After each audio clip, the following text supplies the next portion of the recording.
Sneaker releases at the moment are all over the place. We've got sneakers being delayed, we've got shoes being brought forward.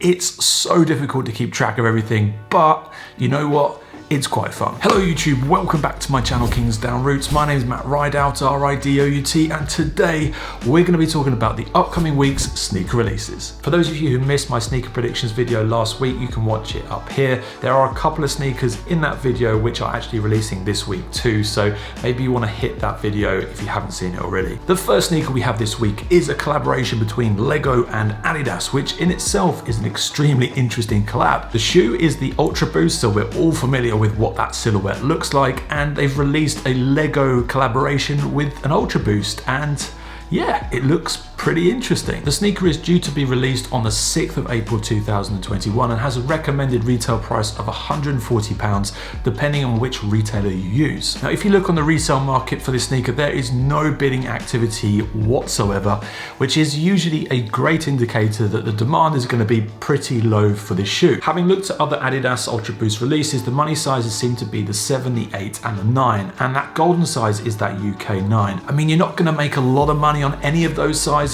but they're the sizes that are most likely to make some money, if any at all. Once this sneaker hits general release to the public, I can see it reaching probably in the region of £140 to £165, depending on what size run you pick up, which is only around a 17% markup on the retail price. So would I hold or would I sell this sneaker? Well, surprisingly, I would actually hold on to it, and the reason I would hold on to it is because that the previous collaboration between Adidas and Lego, which was the ZX9000, started off pretty modest in terms of resale price, but now a few months later has actually grown to a pretty good value, or certainly more than the original price that it was. I'm anticipating that potentially this sneaker could do the same. The second sneaker we're talking about this week is a US only release, which it's such a shame because us UK and EU folk are going to have to sit by the sidelines on this one.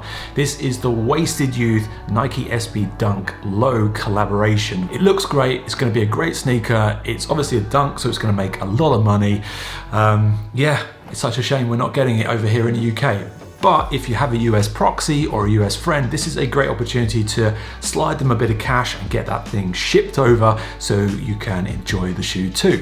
And you never know, this sneaker might get released in the UK later on, but who knows. The sneaker is due to be released on the 6th of April 2021 and has a recommended retail price of around £90. Obviously that's a conversion from US dollars because it's not releasing here. And the pre-sale market for this is going insane. Literally, we have bids at the moment averaging around £358, which I know is in the pre-sale market, so it's obviously going to be a bit higher from when it actually releases, but that has a markup of about nearly 300%. So a lot of demand in this sneaker. So if you're able to cop a pair of these or pick them up somehow, then you're going to make big money when this releases. The money sizes seem to be the UK 7, the 7.5 and the 8.5, and that UK 8.5 is that golden size. That's where you're going to make the most return. While this does have a rather high pre-sale market value, I am anticipating this to come down to more around the £250 mark, which is still amazing. You're still going to be making around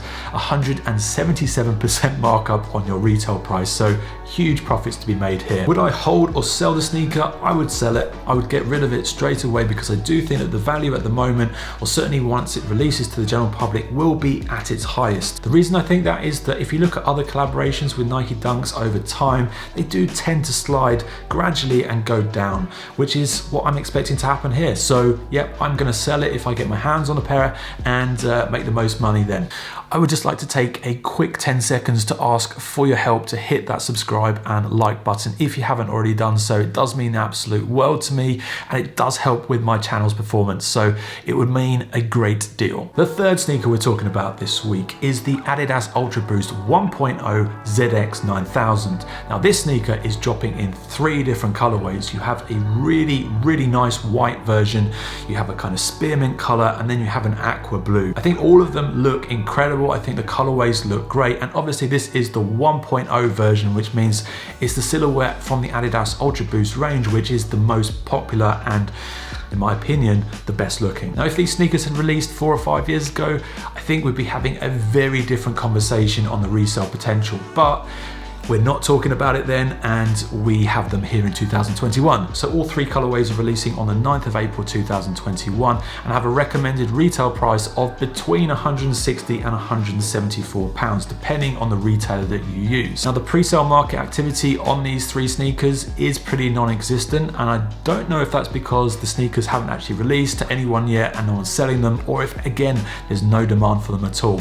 Either way, they aren't on places like StockX or Goat or eBay. The only place to get these is going to be from the retailers direct. Obviously, that does make things a little bit more difficult from a data perspective because we don't have any. But you know what, the colorways, they're pretty nice, and they could be the wildcard factor in this release. The money sizes for the sneakers seem to be the 8.5, the 9.5 and the 11, with the 8.5 being that golden size. Once these sneakers are available to the general public, I'm anticipating that the price will probably go to around £160 to £170, depending on the color and the size run, which isn't a lot of profit at all. We're talking about 6% at the most. So if you resell on any of the platforms, you're gonna be probably at a loss. But from a personal pickup perspective, these are great, and I will definitely be going for that white pair for sure. If I had the option to hold or sell, what would I do? I would sell the sneaker. I would get rid of it straight away. I think the Adidas Ultraboost 1.0s have had their day, even in the cream colorways and the really special collabs. The values are dropping, they're still dropping, and I think they will continue to drop. The fourth and final sneaker we're talking about this week is possibly the biggest release we're talking about this week, which is the Jordan 5 Varsity Red Raging Bull. So this sneaker, for those of you who don't know, is a re-release from a 2009 version. The recommended retail price for this sneaker is £190, which isn't cheap, and this is releasing on the 10th of April 2021. Now, the current pre-sale market for the sneaker is coming out about £270, which is about 43% markup on the retail price. If you look at that 2009 version, that's still going for around £400 here in the UK, which is really impressive to see. The money sizes seem to be the UK 9.5, the 12 and the 13, which I guess we shouldn't be surprised about because this is a basketball sneaker and intended to be worn by people who play basketball. While this sneaker has definitely got a lot of interest in the pre-sale market, I'm anticipating this is probably going to drop down to around £210 once it hits general release. Yes, the colorway is a potential wildcard, and yes, it is quite a sought after shoe, but there are a lot of quantities of these available, a lot of retailers selling them, and I think that will reflect on that resale price. Now, would I hold on to the sneaker for a while or sell it? I would actually sell it, and I would sell it quite soon after release. I would try and piggyback off some of that initial demand. I can't see that the value of this is going to rise over time. You have the 2009 version already there. That's the more sought after kind of colorway and release.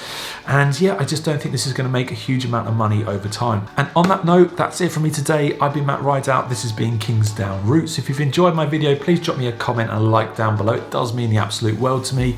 You can also follow me on Instagram up here. I post lots of content on there too. Thanks very much for watching. Take care. Bye-bye.